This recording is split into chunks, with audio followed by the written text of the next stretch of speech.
Binawian ng buhay ang isang lalaking sanggol, ito ay matapos 6 na beses tuklawin ng makamandag na ahas sa North Cotabato.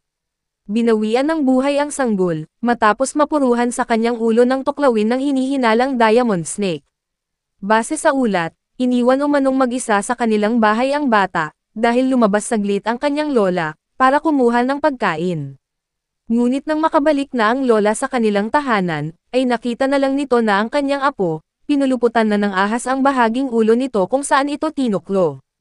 Mabilis namang sinaklolohan ng matanda ang bata, at tinangkang kalasin ang pagkakalingkis dito ng ahas, pero nabigo ito kaya humingi na ito ng tulong sa mga kapitbahay. May isang residente sa naturang barangay ang bumaril sa makamandag na ahas, na agad namang kumalas sa sanggol, na mabilis din dinala sa ospital pero namatay din ang biktima. Ayon sa report, ang diamond snake ay isa sa pinakamakamandag na ahas sa Pilipinas, na nagtataglay ng neurotoxic sa kanilang kamandag. At ang mga matutuklaw nito, ay posibleng magkakaroon ng komplikasyon sa nervous system at respiratory failure na maaaring ikamatay ng biktima.